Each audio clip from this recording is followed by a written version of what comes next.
Assalamualaikum warahmatullahi wabarakatuh.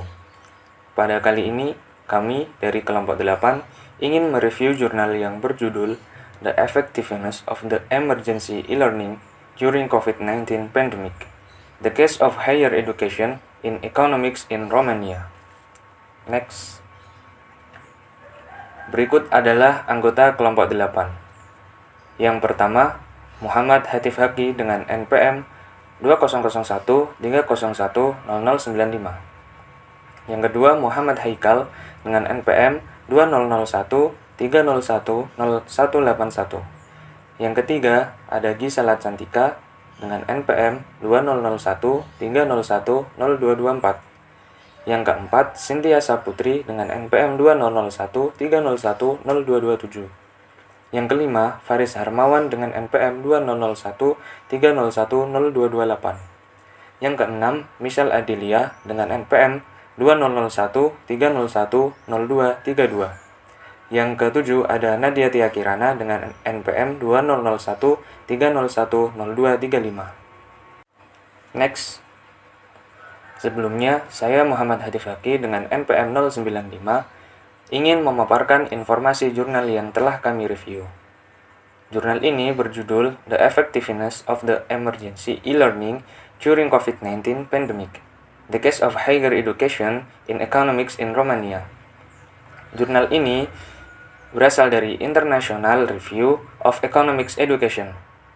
Jurnal ini dikeluarkan pada tahun 2021. Jurnal ini ditulis oleh Monica Romana dan Aurelian Petrus Plopeanu. Jurnal ini diulas oleh Muhammad Hatif Haki, Muhammad Haikal Zidan, Gisela Cantika, Cynthia Saputri, Faris Harmawan, Michelle Adelia, dan Nadia Tia Kirana. Jurnal ini diulas pada tanggal 6 September 2021. Next. Dalam tulisan ini, kami bertujuan untuk mengidentifikasi faktor-faktor penentu pembelajaran online yang efektif dalam situasi darurat yang diciptakan oleh pandemi COVID-19. Selanjutnya, kami menguji metode pembelajaran mana yang di dalam itu ada tradisional, online, dan hibrida yang lebih disukai oleh siswa Rumania di bidang ekonomi dalam konteks yang tidak biasa ini. Menggunakan sampel 1.415 siswa dari 5 fakultas ekonomi utama Rumania dan menerapkan model regresi logit ordinal dan bivariat. Kami menemukan bahwa tekanan psikologis dan peningkatan kekhawatiran tentang pandemi COVID-19 memiliki efek negatif pada efektivitas pembelajaran. Selain itu, hasil kami mengungkapkan bahwa siswa yang menghadapi masalah terkait akses internet yang tidak memuaskan, waktu yang tidak mencukupi karena masalah keluarga lainnya, yang memiliki ruang kerja yang tidak memadai di rumah, dan juga laki-laki lebih cenderung kurang efektif dalam proses pembelajaran online mereka. Next. Pada pengulasan sebelumnya, dapat disimpulkan bahwa tujuan jurnal ini adalah mengidentifikasi metode pembelajaran yang efektif pada masa pandemi COVID-19 dan mengetahui hambatan apa saja bagi siswa selama dilakukannya pembelajaran online. Next. Lalu, masalahnya, dengan menerapkan model regresi logit dan bivariat, sejumlah 1.415 siswa dari 5 fakultas utama Rumania ditemukan bahwa COVID-19 membawa efek negatif berupa tekanan psikologis dan peningkatan kekhawatiran. Selain itu, hasil sampel juga menunjukkan bahwa mereka mengalami akses internet yang kurang memuaskan, ruang kerja yang kurang memadai, masalah keluarga, dan juga laki-laki lebih cenderung kurang efektif terhadap pembelajaran online mereka. Next. Lalu, ruang lingkup dan batasan. Ruang lingkup studi ini berfokus pada para siswa yang menempuh pendidikan di 5 fakultas ekonomi utama Rumania, serta batasan penelitian ini hanya dilakukan kepada 1.415 mahasiswa di 5 fakultas ekonomi utama Rumania. Next. Setiap lingkungan belajar online dianggap sebagai kerangka kerja yang menggunakan internet untuk menyampaikan beberapa bentuk instruksi kepada pelajar yang dipisahkan oleh waktu, jarak, atau keduanya. Di tingkat institusi, e-learning di masa-masa luar biasa, seperti kasus pandemi COVID-19, harus dilihat sebagai sistem pendidikan cadangan untuk melanjutkan proses pembelajaran. Pandemi semacam ini telah menyebar hampir di seluruh dunia. Meskipun baru pada Desember 2019, Kasus resmi pertama di Cina dikonfirmasi dan dirawat di rumah sakit. Sementara itu, situasi semakin meningkat karena wabah virus corona yang menyebabkan Organisasi Kesehatan Dunia (WHO) mengumumkan darurat kesehatan masyarakat yang menjadi perhatian internasional. Ketidakmungkinan untuk memprediksi berhentinya pandemi ini menyisakan ruang untuk banyak skenario terkait dengan kurang prediktabilitas. Ini status quo menimbulkan sangat banyak ketidakpastian yang kebingungan yang mempengaruhi institusi ekonomi, sosial dan politik, juga hubungan interpersonal. Semua perubahan ini memiliki efek yang luar biasa pada manusia dan hubungan mereka dengan orang lain dan dengan institusi. Next. Selanjutnya, ada dua gambar grafik. Yang sebelah kiri, gambar 1, yaitu evolusi jumlah kasus baru terkonfirmasi virus corona di seluruh dunia pada bulan Januari sampai bulan Juli 2020. Di sini terlihat kenaikan yang sangat drastis dari bulan Januari sampai bulan Juli. Yang di sebelah kanan adalah gambar 2, yaitu evolusi pandemi coronavirus di Rumania pada bulan Februari sampai bulan Juli 2020. Di sini terlihat mengalami kenaikan, penurunan, lalu kenaikan lagi. Next. Ketika datang ke masalah pendidikan, krisis kesehatan yang tidak terduga membuat lebih dari 1,2 miliar pelajar, sekitar 70% dari total yang terdaftar, dari 158 negara sangat terpengaruh oleh penguncian global. Ratusan juta siswa di seluruh dunia telah dan masih terpengaruh oleh jarak sosial atau isolasi mandiri, yaitu adalah langkah-langkah yang dipromosikan oleh mereka. Next. Selanjutnya, kita akan membahas hipotesis dari jurnal ini. Dalam konteks ini, kami bermaksud untuk menganalisis efektivitas pendidikan jarak jauh darurat, seperti yang dilaporkan sendiri oleh siswa di bidang ekonomi. Dengan Rumania sebagai studi kasus, kami melihat mahasiswa dari fakultas ekonomi terpenting di negara ini untuk menggambarkan persepsi mereka tentang proses pembelajaran jarak jauh yang dipaksakan. Sehingga, hipotesis penelitian utama dari makalah ini adalah bahwa penguncian pendidikan telah menyebabkan tekanan psikologis di antara siswa Rumania di bidang ekonomi yang memengaruhi efektivitas proses pendidikan dan juga persepsi mereka tentang bagaimana mereka lebih suka belajar di masa depan. Dengan cara ini, kami berkontribusi pada pengetahuan tentang faktor-faktor penentu efektivitas pembelajaran online dengan menambahkan model yang ada.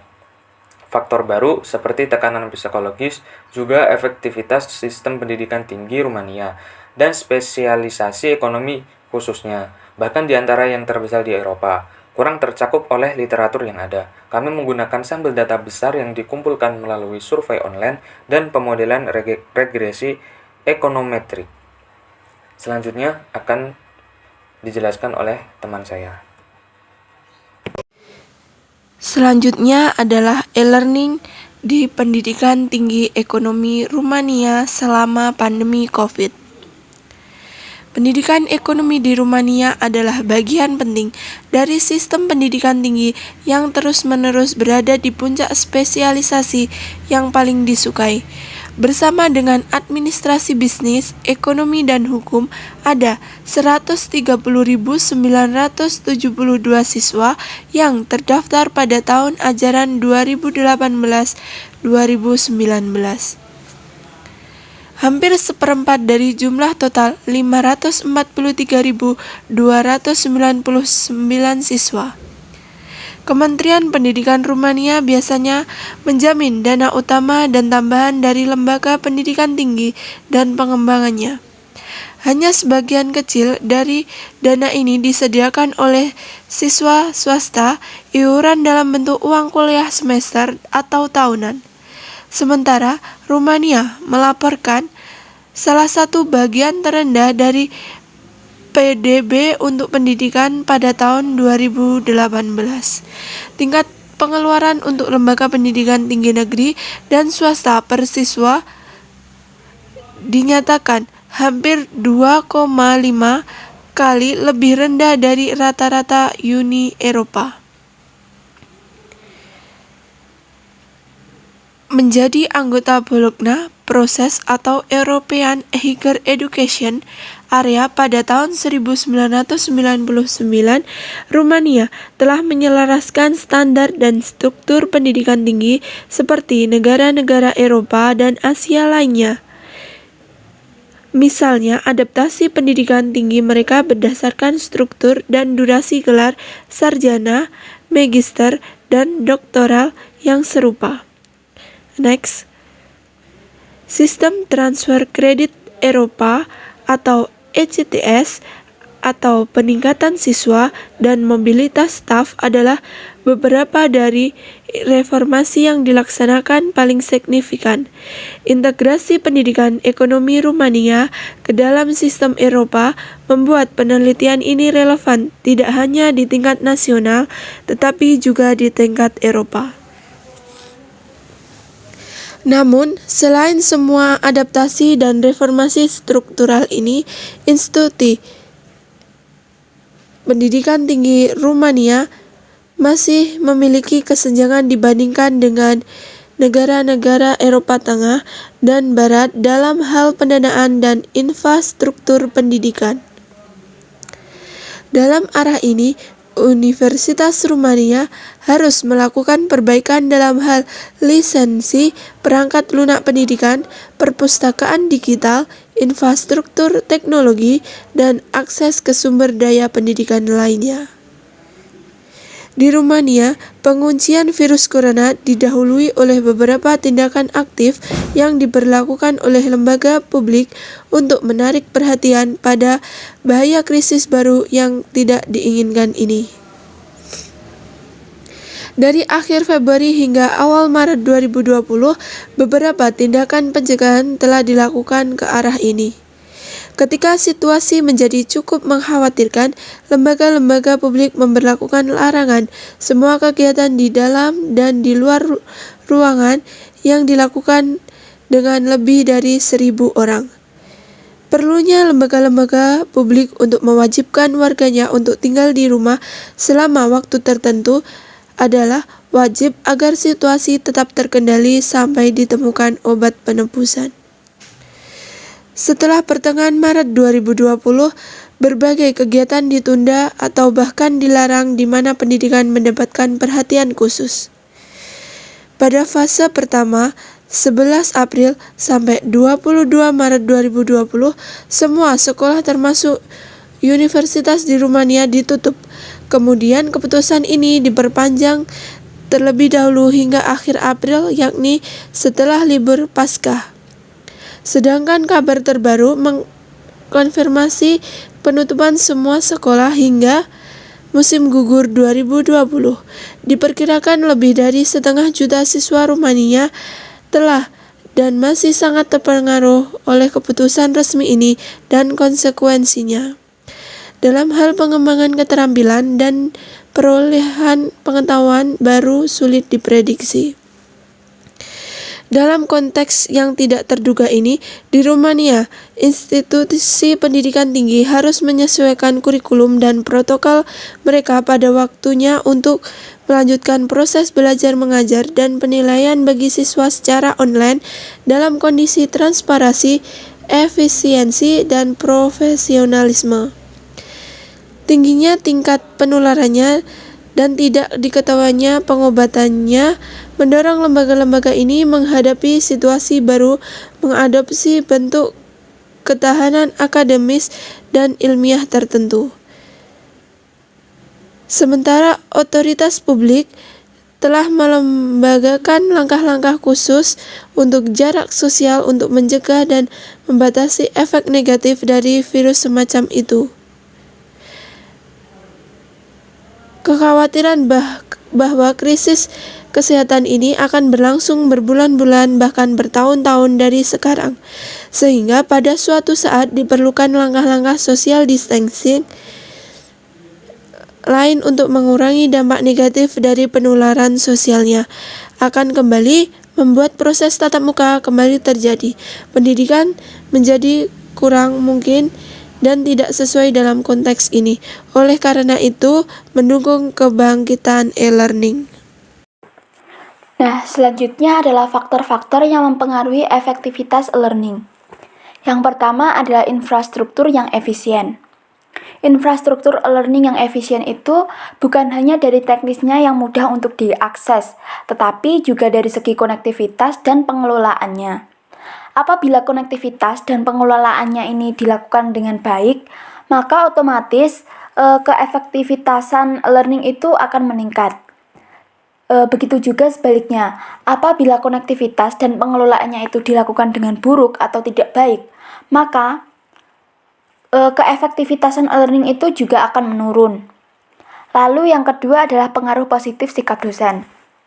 Kalau menurut saya, sikap positif dosen yang mempengaruhi efektivitas learning itu misalnya sikap kedisiplinan.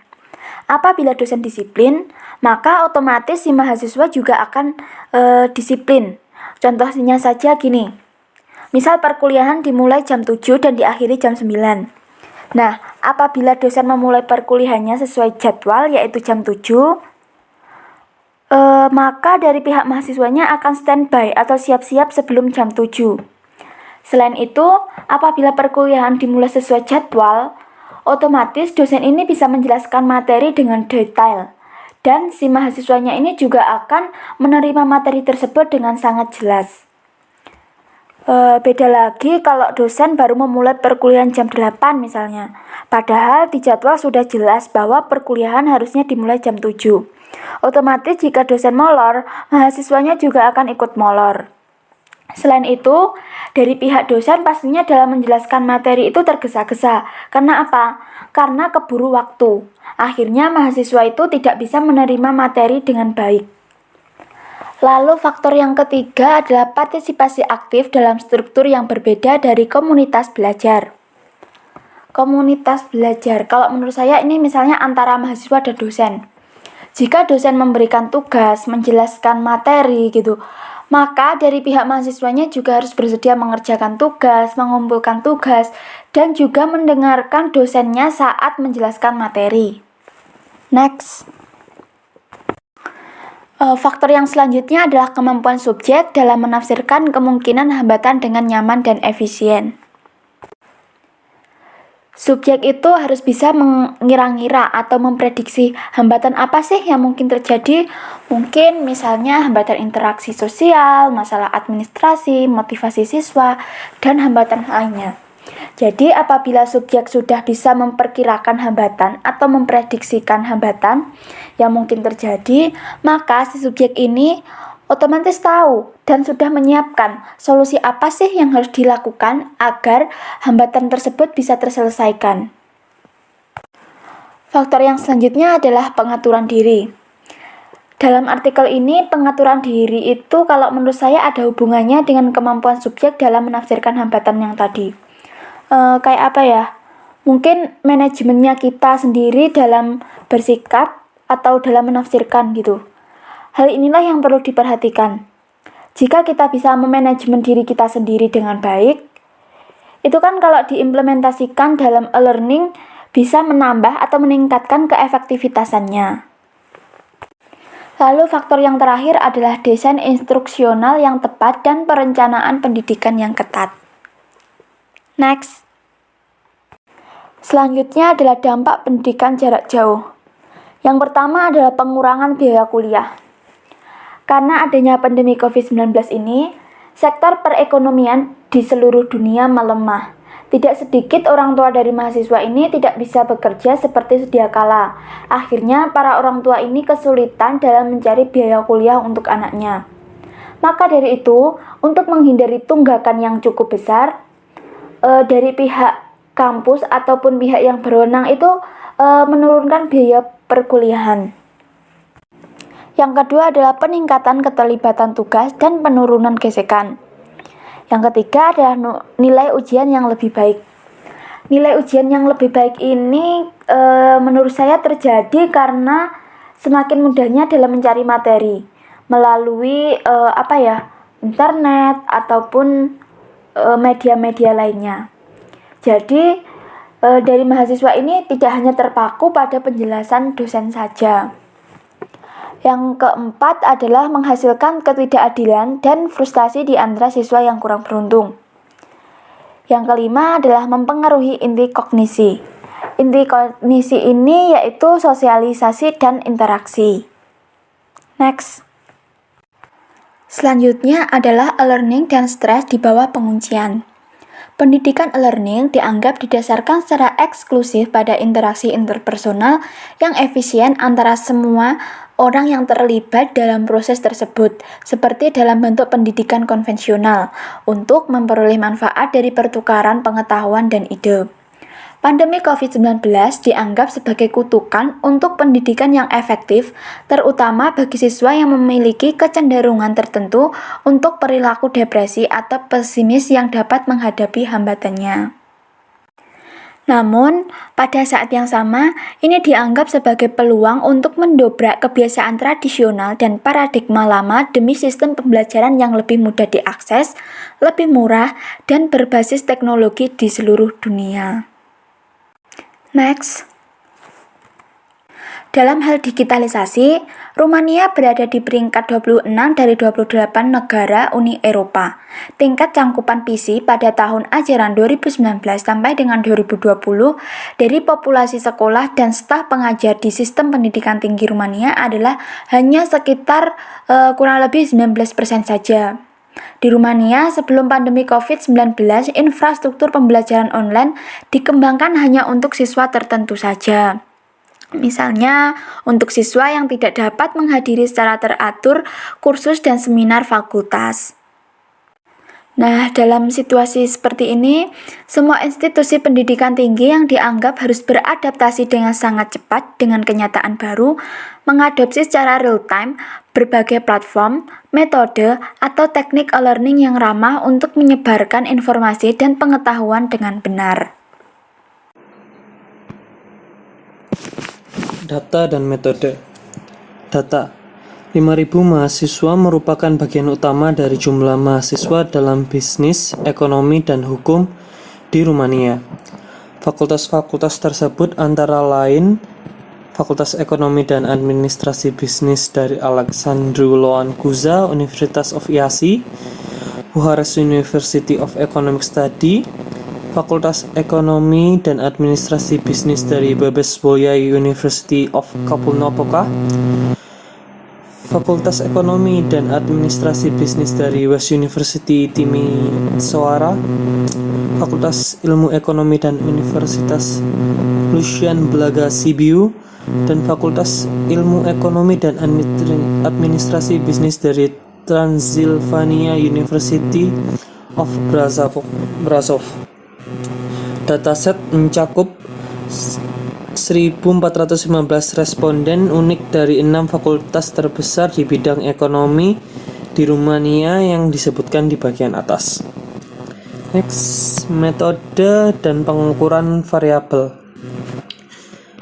Dalam makalah ini, model dan determinan yang ada yang digunakan untuk menilai efektivitas proses e-learning berasal dari Atwell 2006 dan Kay 2011. Diperluas dengan memasukkan faktor-faktor baru terkait stres yang mungkin ditimbulkan oleh penguncian dan keadaan darurat. Sejalan dengan tujuan makalah ini, mengusulkan untuk menyelidiki hipotesis penelitian tersebut, yaitu hipotesis pertama adalah stres yang terkait dengan pandemi COVID-19 dan penguncian merusak persepsi efisiensi pembelajaran. Dan H2, hipotesis 2, faktor psikologis dan infrastruktur yang tersedia mempengaruhi preferensi untuk pendidikan online masa depan di kelas atau pembelajaran hybrid. Seperti yang dilaporkan pada tabel A1 di bawah, sebagian kecil responden tampaknya memilih pembelajaran online sebanyak 8%, sementara banyak dari mereka lebih menyukai pembelajaran di kelas sebanyak 48% dan pembelajaran hybrid sebanyak 43%. Untuk menangkap efek penguncian selama COVID-19, kami mengembangkan indikator tekanan psikologis atau indikator diukur menggunakan 7 item: depresi, kecemasan, kekhawatiran, kurangnya harapan, lekas marah, stres, dan kesepian. Indeks komposit ini merupakan adaptasi dari skala distress psikologi Kessler atau K10 Item-item ini diukur pada skala Likert dari 0 sampai 3, di mana 0 sesuai dengan situasi yang memburuk akibat pandemi, sementara 3 menunjukkan bahwa responden tidak terpengaruh dengan cara apapun oleh faktor-faktor yang menghitung tekanan psikologis. Indeks baru dari tekanan psikologis berkisar dari antara 0 minus 0,73 dan 2,24. Dan distribusi menunjukkan bahwa konsentrasi besar ke arah nilai yang lebih rendah, menunjukkan sejumlah besar responden dalam tekanan psikologi tinggi. Dan juga kualitas infrastruktur rumah, waktu dan ruang, ketersediaan, peran profesor dan biaya pendidikan, tahun ajaran, tempat tinggal, dan jenis kelamin, serta universitas tuan rumah. Sebuah deskripsi singkat dan pembenaran untuk setiap faktor yang akan disediakan di bagian ini. Infrastruktur untuk dukungan yang diberikan oleh universitas kepada mahasiswa dapat diwakili oleh platform interaktif yang dirancang untuk pembelajaran online. Infrastruktur internet di rumah juga dapat sangat mempengaruhi efektivitas dan efisiensi pembelajaran online, karena beberapa siswa mungkin tidak memiliki akses ke internet atau peralatan yang tepat. Menghitung ruang kerja yang tersedia dan waktu kerja. Beberapa mahasiswa menunjukkan bahwa mereka tidak memiliki ruang yang memadai dan waktu yang dibutuhkan untuk menghadiri kuliah online dari rumah dengan benar. Profesor juga memainkan peran penting dalam proses pendidikan, terutama ketika dirancang untuk pelatihan tatap muka. Dalam banyak kasus, proses harus menyesuaikan bahan ajaran dan persyaratan mereka dengan konteks yang baru, di mana adalah perjalanan online. Sekitar 38 responden mengindikasikan memiliki biaya pendidikan yang rendah. Sekitar 64% responden bertempat tinggal di perkotaan, dan hanya 22% yang berjenis kelamin laki-laki. Ini mencerminkan sebaran populasi mahasiswa ekonomi di tingkat sosial. Selanjutnya yaitu spesifikasi ekonometrik. Dalam kasus ini, di mana variabel dependen adalah biner atau diukur pada skala ordinal, menjadi umum dengan penggunaan model logistik. Dalam kasus pertama, digunakan model regresi logit ordinal karena efektivitas diukur pada skala 3 nilai, di mana responden diminta untuk menilai efektivitas pendidikan online pada 3 poin Likert. Dengan menyetujui pernyataan, secara keseluruhan, saya menghargai bahwa pembelajaran online sejauh ini efektif. Sejumlah model regresi yang digunakan untuk menganalisis faktor penentu efektivitas dan pengaruh dari pembelajaran online, hybrid, ataupun di kelas. Variabel terkait mengambil nilai Y sama dengan 1 jika responden menentukan preferensi untuk satu jenis pembelajaran tertentu dan Y sama dengan 0 untuk sebaliknya. Next.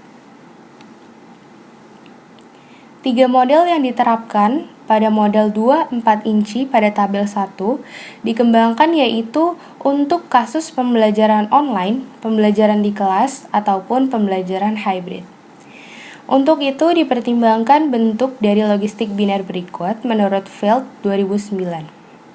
Seperti yang tertera pada layar, di mana B adalah koefisien regresi, sedangkan X adalah kovariat berikut, yaitu tekanan psikologis, kekhawatiran, penggunaan platform universitas, penggunaan platform khusus eksternal, kualitas internet di rumah, kualitas infrastruktur rumah, waktu dan ruang ketersediaan, peran profesor, serta biaya pendidikan. Dan yang terakhir adalah variabel kontrol, adalah tahun ajaran, daerah tempat tinggal, dan jenis kelamin, serta universitas tuan rumah. Next. Demikian pula dalam metode regresi ordinal variabel dependen, mengambil lebih dari 2 nilai diskrit. Untuk kasus tertentu dari model ini, terdapat 3 nilai yang diasumsikan oleh variabel dependen, yaitu yang pertama, jika efektivitas yang dirasakan rendah, yang kedua, jika efektivitas yang dirasakan sedang, dan yang terakhir, jika efektivitas yang dirasakan tinggi. Dalam model yang paling luas, pada model 1 tabel 1, set kovariat yang sama digunakan seperti pada kasus sebelumnya. yang selanjutnya akan dijelaskan oleh rekan saya. Selanjutnya, saya akan menjelaskan tentang hasil dan diskusi dari data artikel tersebut. Hasil pertama yang relevan adalah efek tekanan psikologis pada efektivitas pembelajaran online secara signifikan. Hasil tersebut menunjukkan bahwa responden yang kurang pintar menganggap pembelajaran online lebih efektif dibandingkan dengan siswa yang pintar. Selain itu, infrastruktur pembelajaran yang ada di universitas dianggap berdampak positif pada pendidikan jarak jauh. Platform khusus lainnya, seperti Zoom, tidak memiliki pengaruh yang signifikan. Hal ini menunjukkan bahwa platform universitas untuk studi online secara umum telah sesuai dalam keadaan darurat dan berhasil menciptakan lingkungan yang homogen untuk e-learning di berbagai universitas. Next, fakta bahwa beberapa siswa juga mengalami kesulitan di rumah terkait dengan akses internet yang tidak memuaskan untuk belajar online sebesar 10%. Selain itu, kurangnya waktu yang dibutuhkan atau karena kewajiban keluarga lainnya, dan ruang kerja yang memadai di rumah meningkatkan kemungkinan menjadi kurang efektif dalam belajar masing-masing sebesar 9 poin persentase dan 8,77 poin persentase. Temuan ini sejalan dengan penelitian lain yang menunjukkan bahwa siswa dengan orang tua berpenghasilan rendah memiliki prestasi pendidikan yang lebih rendah dibandingkan dengan yang berpenghasilan tinggi. Penelitian lain telah mengkonfirmasi bahwa ketidakefektifan pembelajaran online dapat dipengaruhi oleh lingkungan rumah dan manajemen waktu yang buruk. Beberapa siswa juga menganggap bahwa pendidikan jarak jauh cenderung menunjukkan rasa malas dalam belajar. Hal tersebut bisa terjadi karena kurangnya motivasi dalam belajar. Next, sebagian besar melaporkan bahwa profesor memiliki peran penting, sehingga profesor yang dianggap penting akan memiliki peluang 10% cenderung kurang efektif dalam pembelajaran. Temuan terakhir ini sejalan dengan temuan sebelumnya yang menunjukkan efek positif dari dukungan akademik online oleh guru atau profesor terhadap keberhasilan proses e-learning, tingkat putus sekolah yang lebih rendah, dan tingkat antusiasme. Next, pada umumnya, mahasiswa senior lebih mahir dan menunjukkan tingkat pengalaman yang jauh lebih tinggi dalam menggunakan teknologi daripada mahasiswa baru dan junior. Hasilnya juga menunjukkan bahwa laki-laki 6% cenderung kurang efektif daripada perempuan, menekankan fakta bahwa perempuan lebih reseptif, termotivasi secara intrinsik, reflektif, komunikatif, dan efisien dalam membangun jaringan untuk berbagi pengetahuan e-learning daripada laki-laki. Next, selain itu, wilayah tempat tinggal tidak memainkan peran penting dalam efektivitas pembelajaran jarak jauh yang dirasakan. Oleh karena itu, dapat dikatakan bahwa stres serta lingkungan rumah dan infrastruktur universitas untuk pembelajaran online memiliki pengaruh yang signifikan terhadap efektivitas yang dirasakan dari e-learning di kalangan siswa Rumania. Selain itu, resiko dan stres yang dirasakan terkait dengan pandemi COVID-19 meningkatkan preferensi untuk pembelajaran online daripada tatap muka.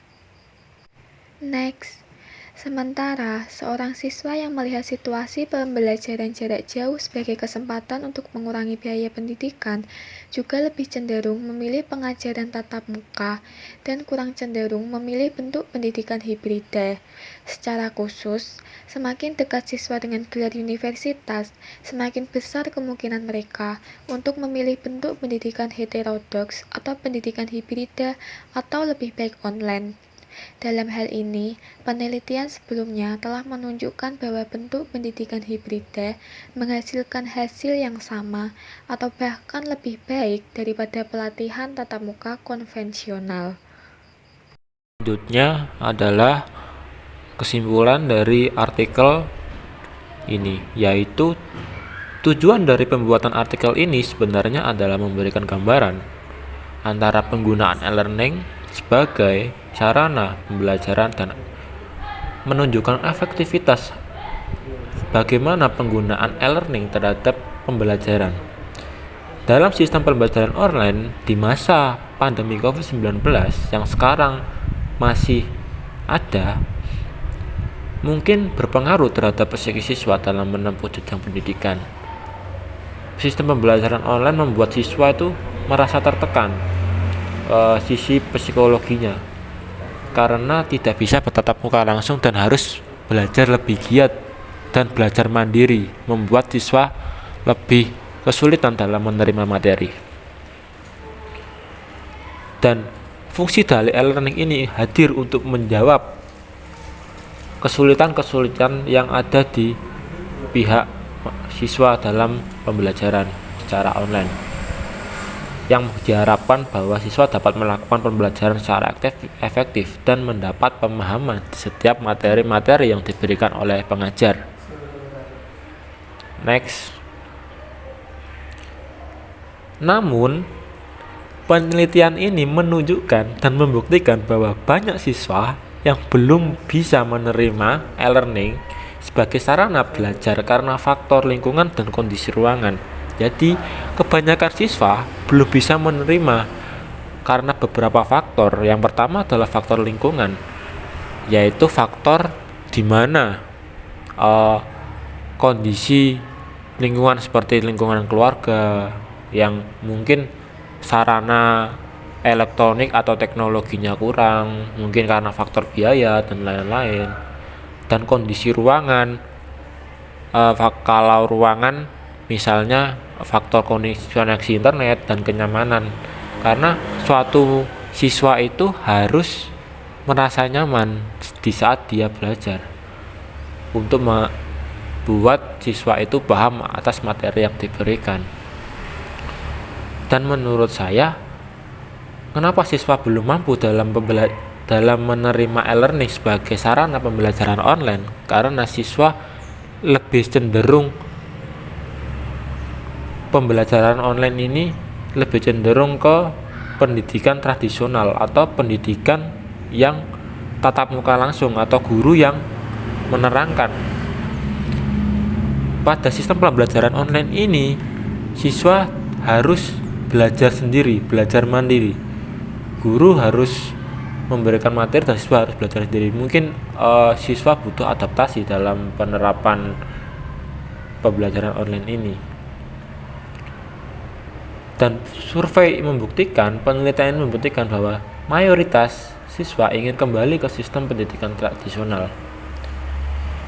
Para siswa senior dan para siswa perempuan ditemukan ketidakefektifan dalam melakukan pembelajaran ini, menunjukkan faktor pengalaman dalam penggunaan teknologi masa ini. Jadi tidak semua siswa, walaupun siswa itu sudah tingkat akhir, perlu adanya pengalaman dalam penggunaan teknologi e-learning. Apabila tidak ada pengalaman dan mahasiswa itu tidak bisa mengoperasikan e-learning dengan baik, maka dirasa tidak efektif dalam pembelajaran online ini. Next, yang selanjutnya adalah kesimpulan kelebihan sistem e-learning. Jadi, kelebihan sistem e-learning yang pertama adalah membantu sistem pendidikan di masa COVID-19. Pada masa COVID-19 menunjukkan bahwa siswa harus belajar di rumah tanpa ditemani seorang pengajar. E-learning ini hadir untuk membantu siswa dalam menerima materi, pengumpulan tugas, supaya terjadi keefektifan dalam pembelajaran walaupun tidak ada tatap muka. Yang kedua adalah fitur-fitur lengkap yang ada di e-learning membuat pengajar lebih kreatif dalam memberi materi. Jadi di e-learning ini ada fitur-fitur yang sangat lengkap dan bervariasi, membuat seorang pengajar atau seorang guru, dosen bisa lebih kreatif dalam memberi materi. Contoh, dosen atau pengajar bisa memberikan kuis dan membantu dosen dalam mengabsen setiap siswa yang ingin melakukan pembelajaran pada hari itu. Kita next. Yang selanjutnya adalah kesimpulan kekurangan sistem e-learning. Yang pertama adalah sarana pendukung e-learning setiap siswa tidak mendukung. Yang dimaksud sarana pendukung adalah sarana elektronik atau laptop, koneksi internet, dan lain-lain, membuat siswa itu lebih kesulitan dalam mengakses e-learning tersebut. Yang selanjutnya adalah tipe belajar siswa berbeda-beda dan kemampuan dalam penggunaan teknologi. Tipe belajar siswa-siswa itu sendiri, ada siswa yang tipe belajarnya lebih suka untuk belajar mandiri, belajar sendiri, dan ada siswa yang tipe belajarnya ingin belajar berkelompok atau belajar sama teman atau belajar bersama guru atau tatap muka langsung. Dalam pembelajaran online ini sendiri, melalui sistem e-learning, siswa dituntut untuk belajar mandiri, belajar sendiri di rumah karena masa pandemi COVID-19. Hal ini membuat siswa kesulitan dan terjadi ketidakefektifan.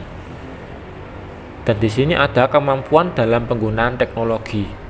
Jadi tidak semua siswa bisa menggunakan teknologi e-learning ini dengan tepat.